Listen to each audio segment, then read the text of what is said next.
Khoramjari ELITETV Plus ta sandokchaba Indie Evening bu meet ek tabiriba pumna makpo ihan han mamakta da chongtham amritana taramna okchari ngasigi Indie Evening gi akhagi studio de election biriba guest asi one of the most popular adoga yam koina su laira aba Manipur gi music scene da amadi makhogi isai ama hek tabada mayamna masidi badugi band ni in haibase hek haiba ngamba haiba band asi Solace Solace gi team members khudi po ihan han mamakta da ELITETV da very warm welcome to everyone. Yana mamakta isa sing kamay biri. How are you doing today? Hi biri. Nungay biri saklami or anyway akoy band member sing si ihan hana akoy sakkaming ga khangna bagi tanja du logjage aduna ai extreme right gi hana isa gi ming amadi hadi band sida isa gi role do dum danga hana thambiu. Roser Ogomba. Awang kay debut ba do ai band si bassist manager. Bassist. Okay. I'm Chingamu Srikant. Today guitarist. Guitarist Srikant. Okay. I'm Rohan Thongjam. Lead vocalist manager. Okay, vocalist. I'm Roser Achon. Roser, Roser, ani sureva. Okay. I need kino ka sababu bandineva. Guitar manager. Guitarist. Okay. I'm Edwin. Drummer labor. Drummer. Okay. Adoge Edwin se music director and music video gisu adom ayamana Edwin the credits ko anything nei dum tobi ko. Okay. Akoy adugi matang da ko adum lakchagi han hanai lakchaning ba se Solace her band se kamai na form to rakibno han hana ko ne sum taja ba paw dadi habdi 2017 da han hana Rohan and the band hai ko. So the Manipur program acoustic event amada first start padagi sigi se form tor padagi mathang evolve tor ngasi ba the Solace her hanang masaina mayam na khangna ba se la ineba adun adudugi wari matek amtang mayam na thambiyu aduduga kamaina ngasi ba ki ngasi ge lineup se kamaina thengna gibno adu ba ki wari tu thambi 2017 da khoi je Rohan and the band ana ba form tor ko gi main fit ta khoi gi acoustic ki kano sida khoi na long re da long matung sida ki khoi gi band member se dung kan da dipuloi tongbam the I Rohan ko adaga khoi Roger som khoi hum sina tawja bane hoi sigi matung sida khoi je parcel over matung sida khoi je some event sum thoning mo do adu fau pan da khoi gi matam da khoi gi ka honda iski event am sile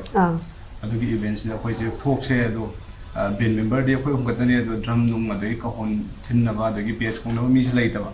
adu khoi sum member se thinara pa kan sida khoi gi Roger Hawam jam thingnar ko ne ma ja khoi na ni aga haidi khoi gi sida khung bi ben se to bi ya ga dra ben ama se ma ga to bi ya ga dra hai ba kan se ma haro ro ya bi ra pa adu ma tung da khoi gi Johnson hijam mana pa ma pa ka san khoi jon ka no ka hon join thin ba ma je khoi na khoi gi friend circle ding atane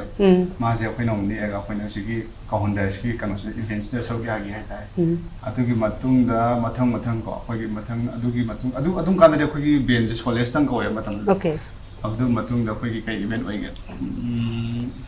wata mathang full band lineup to ham acoustic to ma dagi koi drum da hi stage sa go ma dagi acoustic to kitan kanu ko ada stage sa go gi to ko kan da drum di da ka oi na ba ado hana koi ko hon tin di Johnson ma na drum di kanu oi da ko ba dagi mo Edwin ga gi thana school tam na ko ba ai na mo acoustic dagi ma mo join to re na adagi mo full setup lineup to ma na mulai di ba na mai la ke bani music ke se to ham ka dagi 19 da mai lai re duga 20 ya da na 21 okay 21 digi hojiki full lineup se ra hojiki lei se dum lei daga la apani ba okay duga makata na election ba se Solace haram badigi Solace her hana ming tholok ba se me se gi se yamna mysterious oi ba yamna khangning ba haiba tare hadi why her kai gi da makta ma se Solace tong ningi beno any personal reason oi ge dori ba na traga just a poetic way of having ming je tholi bra ming se yamna kari meaning oi ge do na simple tam la ja kom dai da band and Solace tang na hairam mi na adala Solace ko band je yen kana internet yen kana yam me ba okay aduna kai gum ba tai lam du ga sumana ta de hona anything copyright wa gira mo ya sem du ya ro ba aduna hona spamming na mo hong du ya ro kai kan ba Solace to se kai da no so hai bangam de har se season of why oh yamla phazaba habedune yamla phazaba theme ma en poetic oi ba hai jai se sumaina su oi ba aduna yamla phazai hekta ba Solace her na ta ba da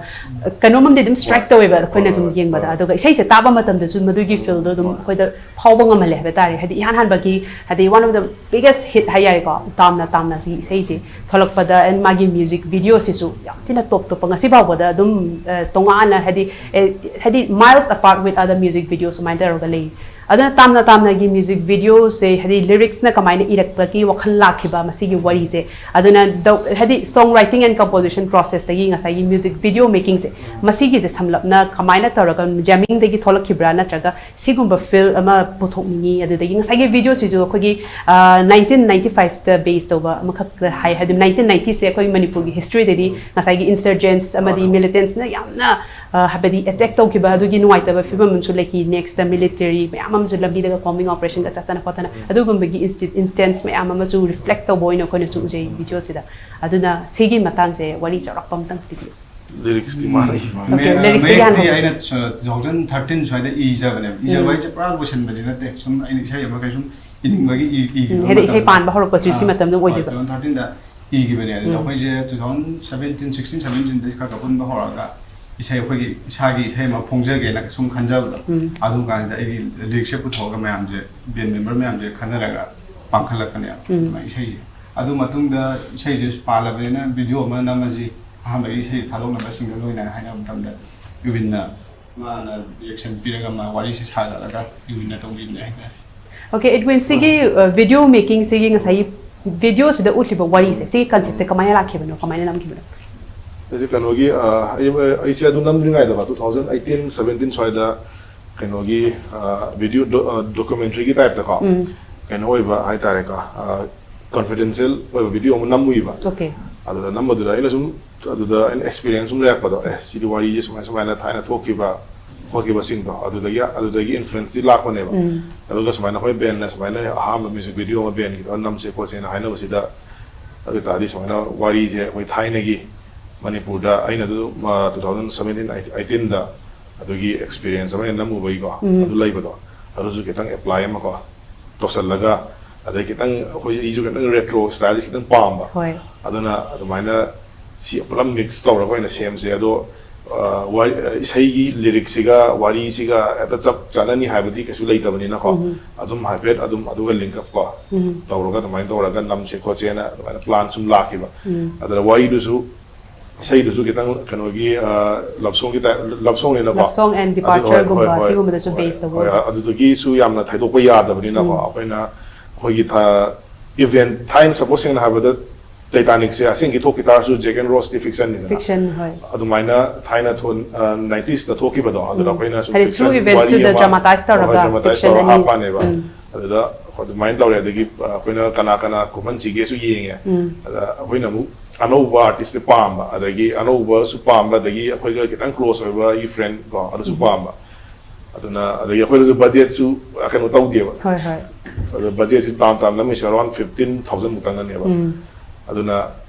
budget su lai ta ba adagi akhoi ga some circle da lai ba mi wena toraga nam se param therak pa da Texas se bi ma wari sana ba ne ba ma su dum harau na yare adagi nupisina kana half sige na sum thi kan da kano se apena ni se mai Instagram da khoina sum post thagalak ba thengna bane ba da khoina sum hanga esi nu pije samai na mai facial structure se yani ko ni da ga mon mi na chala ga wari sare ko le adu ma ju harau na yare adu ga within 1 week da khoina planning ke ka tawra pre production storyboard ke ka dum pull up tawra ga within 1 week da nam ba dum khau ne ta amna pura blind shot ne nam ni ja khoi adu matam da du main even 90s ki paidagi akhoi da laiba challenge 90s ki number se aidi akhoi na aidi dead back to ga number se akhoi na magi props tagi ko adi custom lagi adagi akhoi na yum manung da dang nam ta dim amusi ya ba ya sem se live ba adi outdoor da namak pa ba se di akhoi big budget na ta na ba abos men ro ta nam ya na kan active ma thoi ta di soi du ne ba adi hollywood su na ta na akhoi thing musu lami thing musu ya de na adi namak ta du am keno to go to ka manage to bodo organize to bodo du wai de na kano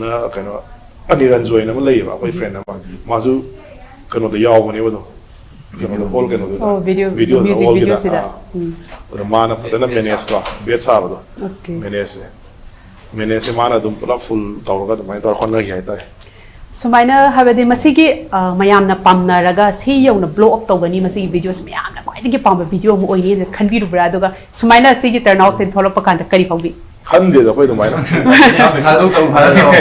अखोइ केनोगिसु सुमाइना सी मतेंग पामदा दा रतन सापम हाइना म लई studio dominance की ताइजे अदि मानसु help याम चिन मतेंग पांगे any technical ओरो अदि any advice ओरो अखोइ दि याम senior नेबा मा अखोइ मागा पुल्लगा नम्बने दु ता अखोइ बा पुल्लगा नम्मे ता सुमाइना पाउने पुल्ले कोइ खंदेबा कोइ तबम तो कोदुम तौबसे खोदग्रसेना दुम लई केन दा फाउ बि कनाम ता कुमदे हान आर्टिस्ट अन यु फाउ सुनते अदि यामनासु फेम रोम दा कोइना चंगु दा भाई ता अखोइ तबम तो कोदुम तौरासि फेम दे यामना ताना बि ता कासु लैतबा अदुमाना अमन लाखि दु नाइता अदुगा आइदा अमुक हंजनिंग बसे बैंड मेंबर्स खदि मक्ता इसा इसा ने म्यूजिक की हिरम द चंगछलक बसे करम न चंगछलक खिबनो पि ngai दगी सुम पाम बगेरा नत्रग इसाना दुम गिटार अमा थेंगनरे नत्रग ड्रम्स अमा थेंगनरे न सुम अहल लमन लाइका याम बसिन तौरम बदगी पारगा पिकअप सुम तौरक बदगी हैना गिब्रा कमाइना how did you come into music कमाइ तोय अमम अखोइ एक्सट्रीम राइट दगी हौरसी म्यूजिक तो संग पसे दम अंगांग ने दगी अखोइ कजिन ब्रदर हम लैरमे बको मा दम गिटार फोंग इसै गे दम सकप को होय हाइदि माजु इन्फ्लुएंस दम मपालम दग लैरुबगी दम गिटार दम थम तौबो अदगी दम गिटार दम मा लेत्र कान लेहौरम ने खो दम पिकअप तौबो दम पाइबा दगी खगा दम फोंग दगी अखोइ लेकाइ दा ओजाम लैबको अदा हाबे तम्मे दम मतुंग दे मिसाना दम खगा दम फोंजर दम माइन लाक दम सेल्फ लर्निंग दगी दम लाखे बने प्रोफेशनल तम नते अदु दगी दम हाबि ngasi बाव दगी दा खोंग पदा तमना सुम लागा ngasi बाव की सागी जर्नी से हदि हाना दगी ngasi बाव दिसाने दम पेंजरब्रा यानी हदि याजरे खनबिब्रा कमाइ तो यारे न सैटिस्फाइड नुए अदम पमजरेबा ओके नेक्स्ट अखोइ श्रीकांत गे मुतासी सागी म्यूजिकल जर्नी ngasi बाव द म्यूजिक द कमाइ चंगन खिबनो द थाइबि 이게 뮤직 저니지 그래서 아까 이제 좀 같은 통해요. 아 그지 한제. 거기 아이기는 마음도 돼. 뭐나 좀 기다 공자. 그래서 밤에 다니는 우. 아두가 아이기나 라이브 커버 하더라 근데 이제 도모스코 마람제. 도모스코 마람데 담에 아두가 아이기 룸메츠 땅콩 맞아 하더니 뭐.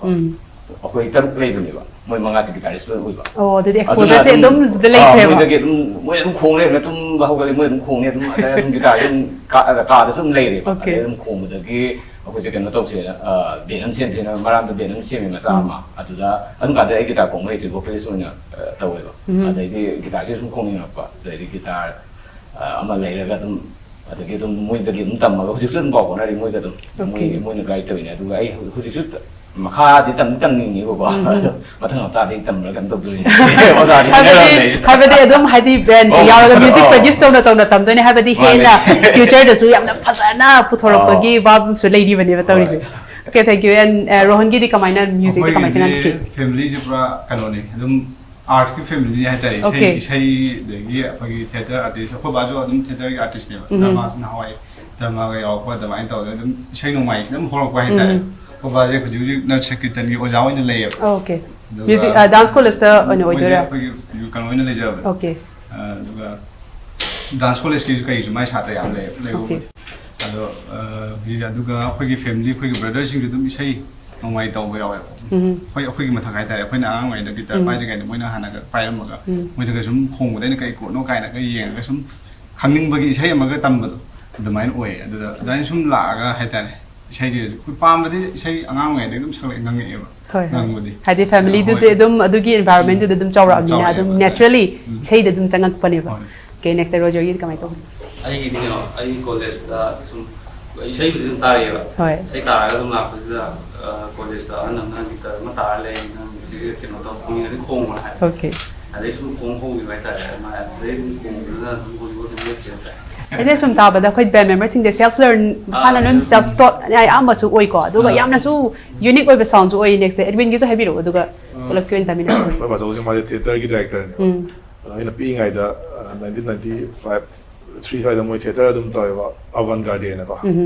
वहां सनो क्या इबोतों भी ना हाय अदर मागी सुम थिएटर इदा आई सुम येंग लापदो सुम पीइंग आइदा गे सुम येंग लापदो मोय गी थिएटर की प्रोप साब खोटपा अदगी इसै हाप खोटपा अदगी एनीथिंग तबो जाय गाम इंस्पिरेशन नवा सुम लाखिबदो हाय अदगी dum lai de gi noma khoi da nai class 1 ka 1 2 ka khoi da na mai guitar ma lor sum lak pa guitar lo lak pa da khoi da na sum mai na kan na moi yum dum sum thai de gi pi ngai de gi sum lei bani na ba khoi kan join family type adum keno ne ba type ne ba dum lei bani na guitar sum pa ma ki ba do guitar tam ma je ꯐꯖꯅ ꯂꯣꯏꯗ꯭ꯔꯤꯉꯩꯗ ꯑꯩꯁꯦ ꯀꯩꯅꯣ ꯁ꯭ꯀꯨꯜꯗꯀꯣ ꯑꯗꯨꯝ ꯃ꯭ꯌꯨꯖꯤꯛꯀꯤ class ꯑꯗꯨꯝ ꯑꯩꯈꯣꯏꯒꯤ ꯍꯥꯞꯄꯦꯕꯗꯣ music ꯀ꯭ꯂꯥꯁꯇ ꯑꯩꯈꯣꯏ ꯇꯣꯉꯥꯟꯅ ꯑꯩꯈꯣꯏ ꯗ꯭ꯔꯝ ꯇꯝꯒꯦ ꯌꯥꯏ ꯑꯗꯒꯤ ꯀꯩꯅꯣ ꯇꯝꯒꯦ ꯌꯥꯏꯀꯣ ꯑꯗꯩ ꯃ꯭ꯌꯨꯖꯤꯛ ꯀ꯭ꯂꯥꯁꯇ ꯁꯨꯝ ꯇꯝꯃꯛꯄ ꯍꯥꯏꯇꯥꯔꯦ ꯑꯗꯨꯗꯒꯤ ꯁꯨꯝ ꯇꯝ ꯇꯝꯅ ꯁꯨꯝ ꯃ꯭ꯌꯨꯖꯤꯛꯀꯤ ꯄꯥꯝꯃ ꯁꯨꯝ ꯂꯥꯛꯈꯤꯕ ꯍꯥꯏꯇꯥꯔꯦ Okay, drums se dum haurakpadagi dum pairakpa natte ba habadi maraktagi ꯃꯔꯛꯇꯒꯤꯅ ꯑꯁꯦꯡꯕꯗꯤ ꯒꯤꯇꯥꯔ ꯍꯥꯟꯅ ꯄꯥꯝꯕꯅꯦꯕ ꯑꯗꯨꯗ ꯑꯩꯈꯣꯏ ꯁ꯭ꯀꯨꯜꯒꯤ ꯃ꯭ꯌꯨꯖꯤꯛ ꯀ꯭ꯂꯥꯁꯁꯦ ꯃ꯭ꯌꯨꯖꯤꯛꯀꯤ ꯇꯣꯉꯥꯟꯅ ꯑꯃ ꯂꯩ ꯀ꯭ꯂꯥꯁ ꯑꯃ ꯌꯥꯎꯋꯦꯕ ꯑꯗ ꯑꯩꯅ ꯗ꯭ꯔꯝꯗꯤ ꯁꯨꯝ ꯑꯍꯥꯟꯕ ꯎꯕꯗ ꯄꯥꯝꯕꯗꯣ ꯑꯗ ꯒꯤꯇꯥꯔꯒꯤ ꯊꯥꯗꯣꯛꯑꯒ ꯗ꯭ꯔꯝ ꯑꯃꯨꯛ ꯑꯩꯅ ꯇꯝꯈꯤꯕꯅꯦꯕ ꯑꯗꯨꯗ hadi hena chana gi base ꯍꯣꯏ ꯍꯣꯏ ꯍꯣꯏ ꯑꯗꯨꯃꯥꯏꯅ ꯑꯣꯏꯈꯤꯕ ꯍꯥꯏꯇꯥꯔꯦ ꯑꯗꯒꯤ ꯑꯃꯨꯛ ꯀꯣꯟꯅ ꯑꯃꯨꯛ ꯒꯤꯇꯥꯔ ꯑꯃꯨꯛ ꯄꯥꯏ ꯗ꯭ꯔꯝ ꯄꯥꯏ ꯁꯨꯃꯥꯏꯅ ꯁꯨꯝ ꯃ꯭ꯌꯨꯖꯤꯛ ꯀ꯭ꯂꯥꯁ ꯑꯗꯨꯝ ꯈꯥꯏꯕꯁꯨ ꯅꯨꯡꯉꯥꯏꯕ Okay, okay. Hadi multi talented na haiba ya he badudi admin se. Okay, aduga isa gi musical influences haibadi khwaidigi favorite band masigi friends se hadi khawrokpa childhood teenager matam degi dum taraga dum lakpa ngasi pawda dum influence to haibadi dum hadi adum nuai tra kana su dugi band do taningba adugum isai musical influencing se kana kana oiraki band members singi adum extreme right gi han hawrasi aduga adum mathang mathang lakpi. Influence adum pangta tai da ta ba wadi adu si have like ko. Okay. Adum matam ki trending oi bu sum tai aduga ari yu da ha ga adum mai men ki ka dum tai ko. Hoi. Adum matam ki kano adum hadi dum variety oina phazana adum isai je pamja bagi dum yam suna ban ta ba do. Hoi adum lai Noi je. Musrikan kiti. ꯑꯩꯒꯤ musical influence ꯍꯥꯏꯇꯥꯔꯗꯤ ꯑꯩꯁꯦ ꯑꯌꯥꯝꯕ ꯑꯩꯈꯣꯏ local ꯃ꯭ꯌꯨꯖꯤꯛꯁꯤꯡꯁꯦ ꯌꯥꯝ ꯄꯥꯝꯃꯦꯀꯣ ꯍꯥꯏꯗꯤ like Imphal ꯇꯨꯀꯤꯁ ꯗꯀꯣꯏ Hoi. ꯃꯣꯏꯅ ꯌꯥꯝꯅ influence ꯇꯧꯋꯦ ꯑꯗꯨ ꯄꯨꯟꯁꯨ ꯄꯨꯜꯂꯁꯨ ꯃꯣꯏꯅ ꯍꯥꯏꯗꯤ ꯃꯣꯏꯒꯤ ꯁ꯭ꯇꯥꯏꯜꯗꯣ ꯄꯥꯝꯃꯦ ꯑꯗꯨꯒ ꯑꯇꯣꯞꯄ ꯃꯄꯥꯟꯒꯤ ꯍꯥꯏꯔꯒꯗꯤ ꯑꯗꯨꯝ ꯑꯩꯈꯣꯏ ꯍꯧꯖꯤꯛ ꯈꯣꯡꯕꯗ ꯀꯤꯡꯁ ꯑꯣꯐ ꯂꯤꯌꯣꯟ ꯀꯣ ꯀꯤꯡꯁ ꯑꯣꯐ ꯂꯤꯌꯣꯟ ꯁꯤꯃ ꯌꯥꯝ ꯄꯥꯝꯃꯦ ꯑꯗꯨ ꯃꯣꯏꯅ ꯌꯥꯝ ꯏꯟꯐ꯭ꯂꯨꯌꯦꯟꯁ ꯇꯧꯋꯦ ꯑꯗꯨꯝ ꯑꯩꯒꯤ ꯒꯤꯇꯥꯔ ꯈꯣꯡꯕꯒꯤ ꯁ꯭ꯇꯥꯏꯜꯁꯨꯀꯣ ꯑꯗꯨ ꯃꯣꯏ ꯑꯍꯨꯝꯁꯦ ꯕꯦꯟ ꯑꯍꯨꯝꯁꯦ ꯑꯗꯨꯝ ꯍꯥꯏꯗꯤ ꯏꯝꯐꯥꯜ ꯇꯨꯀꯤꯁꯀꯤ ꯁ꯭ꯇꯥꯏꯜꯗꯁꯨ ꯈꯣꯡꯕ ꯌꯥꯎꯋꯦ ꯑꯩ ꯑꯗꯨꯝ ꯀꯣꯏꯒꯤ ꯍꯥꯏꯗꯤ ꯃꯣꯏ ꯑꯍꯨꯝꯗꯨꯅ ꯏꯟꯐ꯭ꯂꯨꯌꯦꯟꯁ ꯇꯧꯔꯒ ꯍꯥꯏꯗꯤ ꯃꯣꯏꯒꯤ ꯁ꯭ꯇꯥꯏꯜꯗꯣ ꯄꯥꯝꯕ ꯑꯗꯨꯅ ꯑꯗꯨ ꯑꯍꯨꯝꯗꯣ ꯄꯨꯟꯁꯤꯜꯂꯒ ꯑꯗꯨꯃꯥꯏꯅ Aduna kwai pamjabase oiba influence tawbase. Okay, Rohan gidi kai oi. ꯑꯩꯒꯤꯁꯨ ꯑꯩꯈꯣꯏꯒꯤ ꯅꯍꯥꯟꯋꯥꯏ ꯑꯉꯥꯡ ꯑꯣꯏꯔꯤꯉꯩ ꯇꯥꯔꯛꯄꯁꯦ ꯑꯜꯇꯔ ꯕ꯭ꯔꯤꯖ ꯇꯥꯔꯛꯑꯦꯀꯣ ꯑꯜꯇꯔ ꯕ꯭ꯔꯤꯖ ꯇꯥꯔꯛꯑꯦ ꯑꯗꯒꯤꯗꯤ ꯀꯤꯡꯁ ꯑꯣꯐ ꯂꯤꯌꯣꯟꯁꯨ ꯑꯗꯨꯝ ꯇꯥꯔꯛꯑꯦ ꯂꯣꯏꯅ ꯑꯩꯅ ꯃꯈꯟ ꯃꯈꯟ ꯇꯥꯕ ꯄꯥꯝꯖꯩ ꯑꯩꯗꯤ ꯏꯁꯩ ꯊꯤꯖꯤꯟꯕ ꯄꯥꯝꯖꯕ ꯍꯥꯏꯇꯥꯔꯦ ꯃꯈꯟ ꯃꯈꯟ ꯇꯥꯔꯒ ꯑꯗꯨꯃꯥꯏꯅ ꯁꯨꯝ ꯇꯥꯔꯒ ꯍꯧꯖꯤꯛꯁꯨ ꯑꯗꯨꯝ ꯇꯥꯔꯤ ꯍꯥꯏꯇꯥꯔꯦ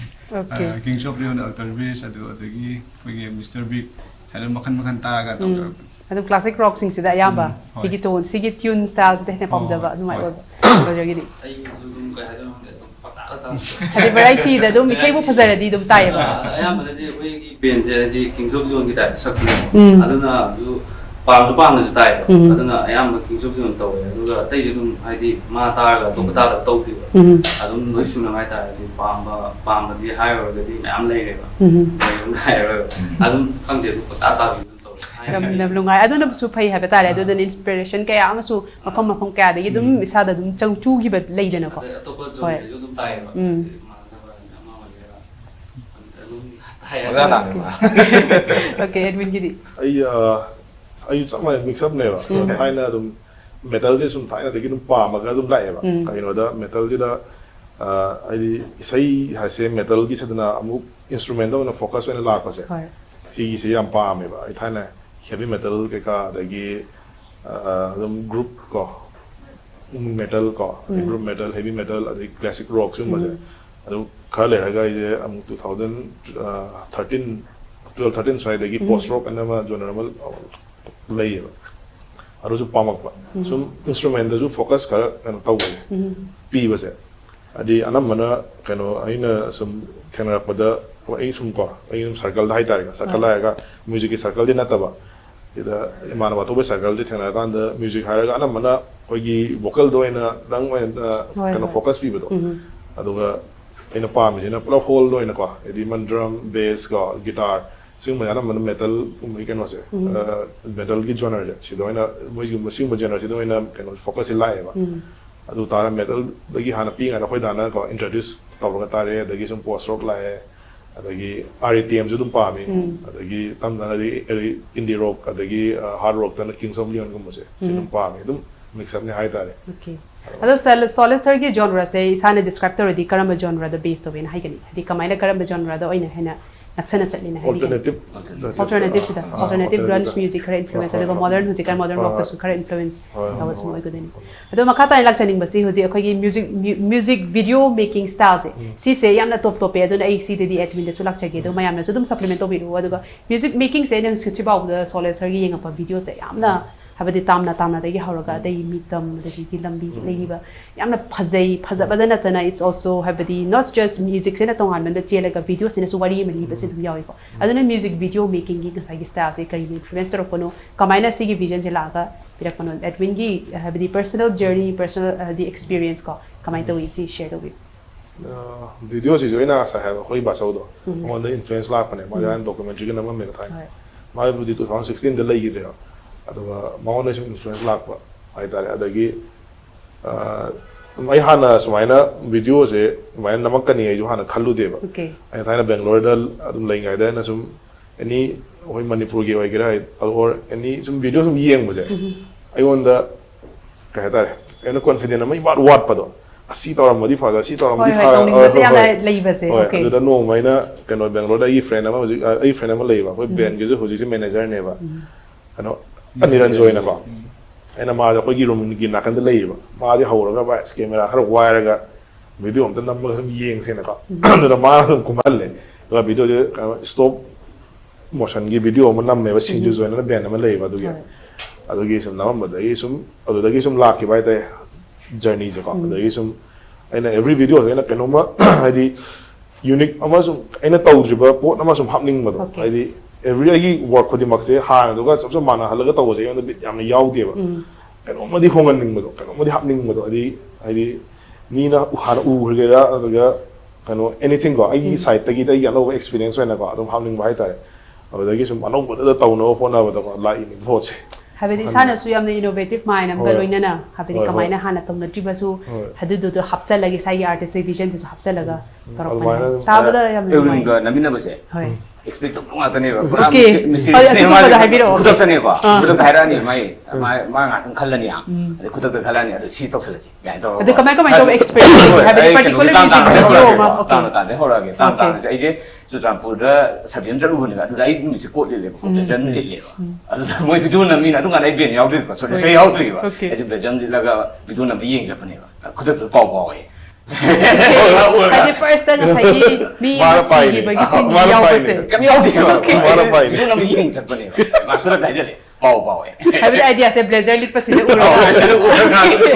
lepa bahal adu mai video na mi ma khuli na khoi magi plan je kai sum khang de tin mi se su ba ne habedi kudak da ne band member sing na su sai video se release tar pam patam oh sigi matang se hapagi oi re kana ga ga to allo ba je te hai pena sigi tam agi magi ka ta le trilogy se sigi last le sil ma fall hai ba le sil ma fall si da sing ha ba da di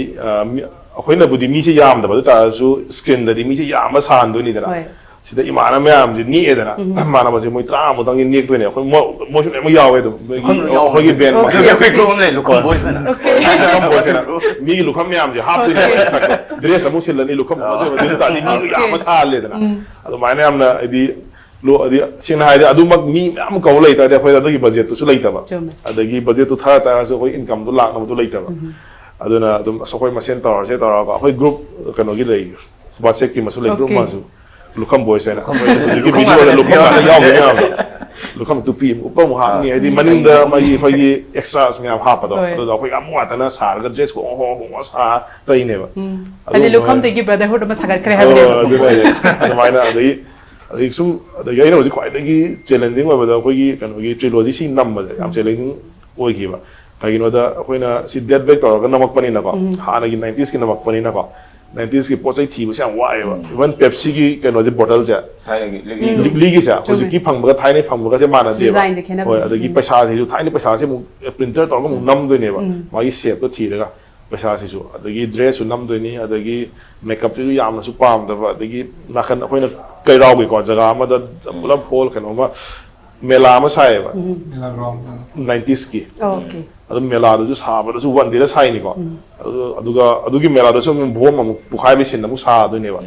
aya pukhai be sin ju visual effect ta happening da ba aseng ti try taw ra si ne ba just ma gi web tu dang oina phang na ba na adu ju ko na nam fu da sa danger bu di am oi ko adu ta so ko na ya na free question me am low ra ko kamai na half ka ni ko ka ni mi sok ta na ba sai ta lai ta ma to aseng ki oina taw ra ga bom do to ra si mi ne ba अब नाकन दमी सोक न बस इन बदी याव देबा just मागी web तु दंग adi safely to bone ba adi safely to bone production get to bone habadi low budget oiraga su attention detail the amta chithadana ba honai quality se leina ba dum honai habe aduna bu khone su yengmada sagi music video se top pa yam revolutionize to bhai tari music video Manipur gi oinadi adumaina oina su uje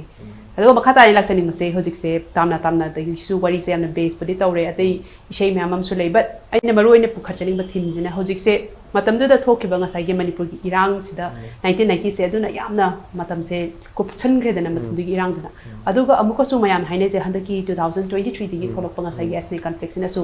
amuka su thaini gi matam da hanjal abra haibe gi wahang se myam ju hangni masi gi matang da khoina sum laksani ma khoi mamang gi episode su dum hangi masi matang se artist sing digi mot lawja boina tawriba irang sida hojik se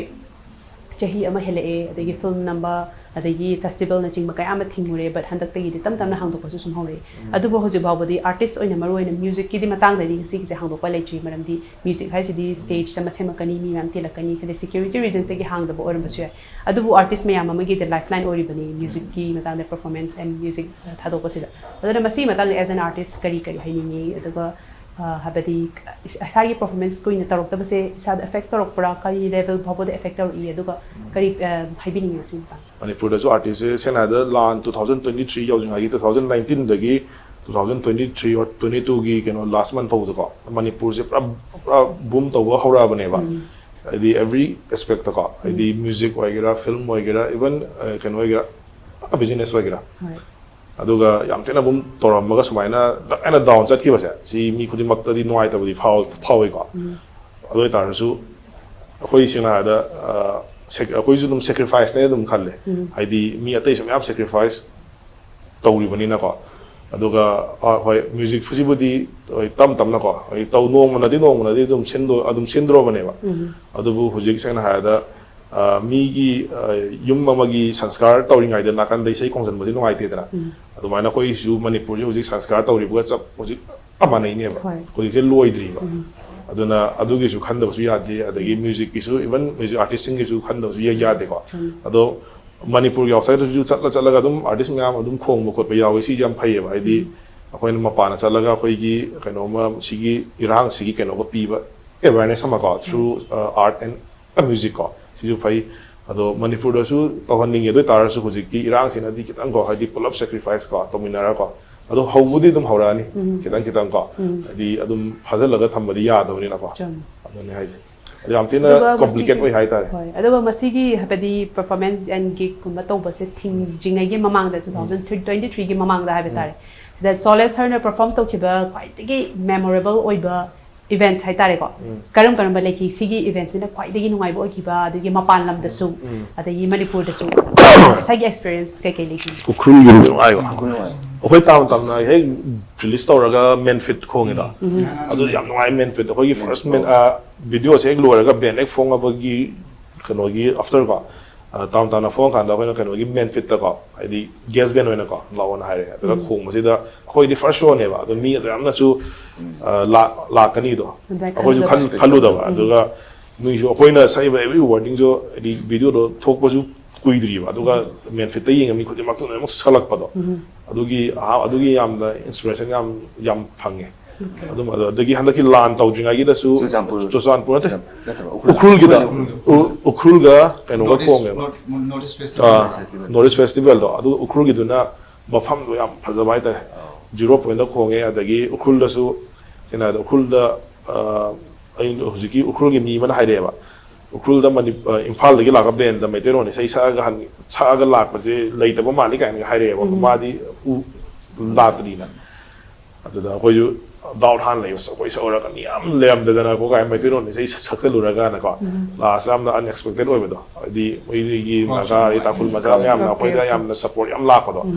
adada gi adu yam nungai jaga adu yam nungai ba adu ga lan to gi 3-4 days waling ai da men pit am ko ju khong e ba adu mit yam me ba mi yam da na moi gi satra maksu changhan ba ya dre ba adu lo ga 3 days ga la ine ba se keno se irang se adu sin am nungai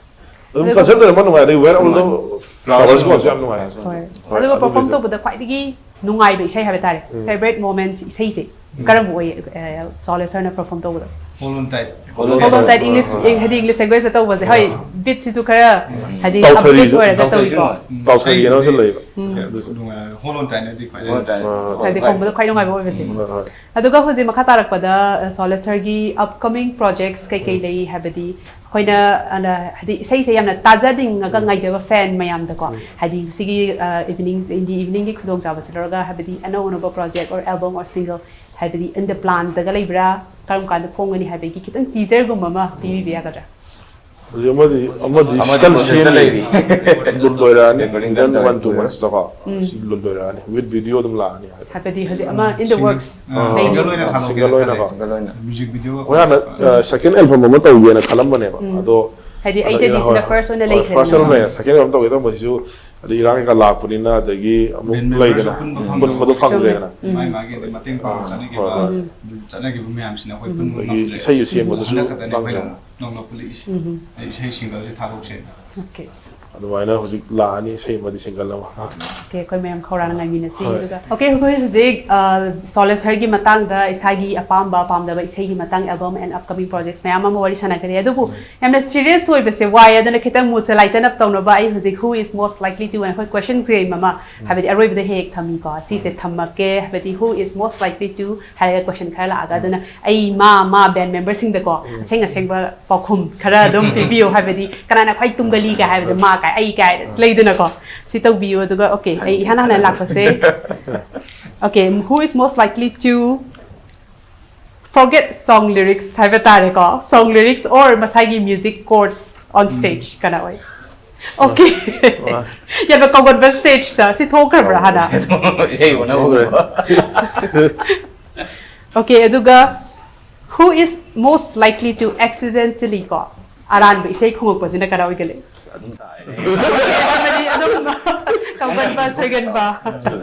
okay and who is most likely to get caught having an intense air guitar ga khonga ga lairamba ka daga phangdok pa da air guitar ga taw ga lairamba da session se kana okay Roger se masi da ma matanda mai nam da matanda air guitar championship okay and who is most likely to write a song inspired by a dream they had hadi mangda ukiba sei gi matang ira ko rohana dum tawgal ba si se ko okay who is most likely to get mistaken for a fan in one of your shows have the show saga to bodaga mina either mistaken na trago so mina ga band member ni kaina masaka khangda ba soidana ga mina ga mistake to ba adu mina kaina ga to ba yaw adu dina to ko kitang different ibani se nongma asi asaba saba masih di sini kumpul ni betul kamu nak kau fikir dua betul, ada angani jangan ni sih lah, jangan ya kau, ada kau, kau ayah kita, masih dia Solace kumpul ni lalu dah. tidak mau dah, ya ada di lagi ya, memang. Ada itu experience di, oh pada apa? Bukan orang dia itu laki dah ada apa? Okay, ada di, who is most likely to start a fight over the last slice of pizza muna bada kana khana base khaidagi pizza sa ba ba natra da any khoi bani ko hari nga thong or chicken thong ba hai last piece cha ba da ko sigi da mak khana ba ngam base kana yorong gani da drinks of the yawe la adu atai di yawe ke ti cha ba da di share di am na dum share and kaino to okay and who is most likely to go viral kana se viral oi bigi chance why dia moi ro ne okay Bali hala ri be na bai okay the viral dum sakal bada khara dum kene kanu ka hade viral gi kanu siga chana jaba pam jaba all the okay and who is most likely to create a conspiracy theory about the okay duga makata na the last song you listen to hadi huzik sai phone da kai sai tabiri jang hai be pa ya gadra last song you listen to before ngasi show se la kingai ngasi atia ta la okay atia je khung ri ba ko ko ho ne ko de ning sing ga ri dum tha ga atia na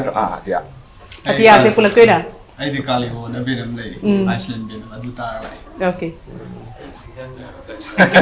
Nui na tro kali utama na so de. ai ngasi gi ta tri okay like Kingsolven ge alo thok mane Mustang ana adu ta wa sa ꯑꯗꯨꯒ jam ꯇꯧꯔꯤꯉꯩꯗ jam ꯁꯦꯁꯟꯒꯨꯝꯕꯗ ꯈ꯭ꯋꯥꯏꯗꯒꯤ ꯄꯥꯝꯖꯕ ꯁ꯭ꯅꯦꯛꯁꯦ ꯀꯩ ꯑꯣꯏ ꯈ꯭ꯋꯥꯏꯗꯒꯤ ꯆꯥꯒꯟꯕ snack ꯃꯥꯗꯤ less ꯌꯥꯝ ꯄꯥꯝꯕꯅꯦ ꯂꯦꯁ ꯑꯣꯀꯦ chips ꯀꯨꯝꯕ ꯌꯥꯝ ꯆꯥꯒꯜꯂꯦ ꯂꯦꯁ ꯌꯥꯝ ꯄꯥꯝꯕꯅꯦ ꯂꯦꯁ ꯀꯨꯝꯕ ꯌꯥꯝ ꯆꯥꯒꯜꯂꯦ ꯑꯩ ꯆꯅꯥ ꯇꯪꯈꯥꯏ ꯆꯅꯥ ꯇꯪꯈꯥꯏꯁꯦ ꯁꯅꯥ ꯇꯪꯈꯥꯏ ꯑꯗꯨꯗꯤ ꯍꯥꯞꯄꯔꯁꯤ ꯑꯣꯀꯦ ꯑꯗꯨꯗꯒꯤꯗꯤ ꯉꯁꯤ ꯐꯥꯎꯕꯗ ꯊꯦꯡꯅꯔꯛꯄꯗ ꯒꯤꯛꯇ ꯑꯣꯏꯒꯦꯔꯥ ꯑꯃꯒ ꯈ꯭ꯋꯥꯏꯗꯒꯤ ꯀ꯭ꯔꯦꯖꯤꯌꯁ ꯑꯦꯛꯁꯄꯤꯔꯤꯌꯦꯟꯁ ꯍꯥꯏꯕ ꯇꯥꯔꯦꯀꯣ ꯍꯥꯏꯗꯤ ꯁ꯭ꯇꯦꯖꯇ ꯇꯧꯕ ꯑꯣꯏꯒꯦꯔꯥ ꯅꯠꯇ꯭ꯔꯒ ꯀ꯭ꯔꯥꯎꯗꯇꯒꯤ ꯊꯣꯛꯂꯛꯄ ꯑꯣꯏꯒꯦꯔꯥ ꯑꯗꯨꯒꯨꯝꯕ ꯀꯩ ꯂꯩ ꯀꯔꯤ ꯄꯣꯊꯥꯗ ꯁ꯭ꯇꯦꯖꯇ ꯄꯊꯥꯗ Okay. ꯁ꯭ꯇꯦꯖ ꯀꯥꯏꯔꯤꯅꯤ ꯀ꯭ꯋꯥꯊꯥꯒꯤꯗꯣ ꯑꯗꯨꯝ ꯀꯥꯟꯗ ꯑꯩ ꯌꯥꯎꯗ꯭ꯔꯤꯕ ꯑꯩ ꯀꯣꯟꯗꯥꯏꯁꯇ ꯌꯥꯎꯋꯦꯕ ꯀꯣꯟꯗꯥꯏꯁ ꯕꯦꯟ ꯑꯗꯣ ꯑꯩꯈꯣꯏꯁꯦ ꯑꯣꯟꯊꯣꯛꯅꯕꯅꯦꯕ ꯁ꯭ꯋꯤꯆ ꯇꯧꯕꯅꯦꯕ ꯍꯥꯏꯕꯗꯤ ꯑꯩꯈꯣꯏꯅ ꯂꯥꯁ ꯈꯣꯡꯒꯗꯕꯗꯣ ꯄꯔꯐꯣꯔꯝ ꯇꯧꯒꯗꯕꯗꯣ Okay. ꯑꯗꯨꯗ ꯑꯩꯈꯣꯏ ꯈꯣꯡꯉꯦ ꯑꯗꯨꯒ ꯑꯩꯈꯣꯏ ꯀꯨꯝꯕꯒ ꯁꯣꯂꯦꯁꯇ ꯀꯥꯈꯠꯂꯛꯑꯦꯕ ꯁꯣꯂꯦꯁ ꯑꯣꯏꯔꯤꯕ ꯑꯗꯨꯝ ꯀꯥꯟꯗ ꯁꯣꯂꯦꯁ ꯀꯥꯈꯠꯂꯛꯑꯦꯕ ꯑꯗꯨꯒ ꯑꯩ ꯍꯦꯛ ꯀꯨꯝꯈꯤꯕ ꯁ꯭ꯇꯦꯖꯁꯦ ꯄꯨꯂꯞ ꯏꯁꯤꯡꯒ ꯇꯧꯔꯒ ꯃꯥꯏ ꯃꯣꯔ ꯑꯃꯨꯛ ꯊꯥꯗꯕꯤꯗ ꯗꯝꯕꯨꯔ ꯁꯨꯃꯥꯏꯅ ꯏꯁꯤꯡꯗꯣ ꯊꯤꯜꯂꯒ ꯕꯝ ꯄꯨꯂꯞ ꯀꯦꯜꯂꯛꯑꯦ ꯑꯣ ꯑꯗꯨꯗꯤ ꯀꯃꯥꯏꯅ ꯑꯗꯨꯗꯤ ꯈꯨꯗꯛꯇ ꯃꯣꯏꯅ ꯑꯗꯨꯝ ꯁꯦꯝꯃꯒ ꯑꯗꯨꯝ ꯀꯟꯇꯤꯅ꯭ꯌꯨ ꯇꯧꯕꯤꯕ ꯇꯧꯗ꯭ꯔꯦ ꯑꯣꯀꯦ ꯑꯗꯨꯝ ꯀꯥꯏ ꯑꯗꯣ ꯅꯍꯥꯟ ꯀꯩꯅꯣꯗ ꯋꯥꯌꯨꯝꯗꯩ ꯀꯦꯟꯕꯗꯨꯒ ꯁ꯭ꯇꯦꯖ ꯋꯥꯡꯉꯦꯕ ꯑꯗꯨꯒ ꯃꯣꯏ ꯃꯅꯤꯡꯗꯣ ꯀꯩꯝꯇ ꯈꯥꯗꯕ ꯁꯨꯃꯥꯏꯅ ꯕ꯭ꯂꯦꯛ ꯊꯝꯃꯦꯕ ꯈꯥꯕꯗꯤ ꯃꯥꯟꯕ ꯃꯝꯕꯅꯤꯅ ꯍꯥꯏꯗꯤ ꯈꯥꯏ ꯑꯗꯨꯁꯨ ꯗ꯭ꯔꯝꯒꯤ ꯁꯤꯠꯇꯣ ꯌꯥꯝ ꯅꯛꯅ ꯊꯝꯕ ꯑꯣꯀꯦ ꯑꯗꯨꯗ ꯀꯩꯅꯣꯒꯤ ꯕꯦꯟꯁꯨ ꯀꯦꯜꯂꯦ ꯍꯥꯏ ꯀꯩꯕ ꯕꯦꯟ ꯑꯃꯁꯨ ꯂꯩ ꯄꯔꯤꯀ꯭ꯔꯃꯥꯒꯤ ꯗ꯭ꯔꯃꯔꯁꯨ ꯀꯦꯜꯂꯦꯕ ꯑꯗꯨꯒ ꯑꯩꯁꯨ ꯁꯨꯃꯥꯏꯅ ꯀꯦꯟꯈ꯭ꯔꯦ ꯑꯗꯨꯝ ꯗ꯭ꯔꯝ ꯊꯤꯡꯉꯦ ꯃꯥ ꯂꯣꯡ ꯇꯥꯔꯛꯄꯗ ꯂꯥꯁ ꯁꯣꯡꯗ ꯑꯗꯨꯒ ꯂꯣꯏꯁꯤꯜꯂꯛꯄꯗ ꯏꯁꯥꯅ ꯁꯣꯂꯦꯁ ꯁꯔꯁꯦ ꯋꯥꯟ ꯋꯥꯔꯗꯇ ꯗꯤꯁꯀ꯭ꯔꯥꯏꯕ ꯇꯧꯒꯅꯤ ꯍꯥꯏꯔꯗꯤ ꯀꯔꯤ ꯋꯥꯔꯗꯇ ꯑꯣꯏꯒꯅꯤ ꯍꯥꯏꯕꯤꯔꯛꯑꯣ Journey in higher Journey. Okay, Shrikant Giri. Family. Family. Very good. Rohan Giri. One word is not enough, Haidra. It's not enough either. Okay, Roger Giri. Hey, brotherhood tag. Brotherhood. You have to say. Edwin. ꯈꯪꯗꯦ ꯀꯩ ꯌꯥꯝ ꯂꯩ one wordꯇ Experience or inspiration ꯍꯥꯏꯔꯁꯨ ꯌꯥꯏ Fazay. Inspiration. Yamna Fazay. Yamna Nungajay Solace Sir, band member Pumna Makda Ngasi Elite TV studio the Lingbirakana Kwaga Wari Watai Sadana in the evening program Sibu Mai Bapung Pahan Bipigid Makta Amakosa Hana Mayambo Kurjari and thank you very much. Nasigo inadi matang asida in the evening ki program asi loshimagi tanja adu logjage khoi every Friday evening ki program ase dum lakjagani aduga isa na pamjaba band kana kana ga unahaningi wari watai sahaningi habedisu comment box adum thambiramu nasigo inadi matang asida chongtham amrita na kaina na ba ya thang ni jeri binabis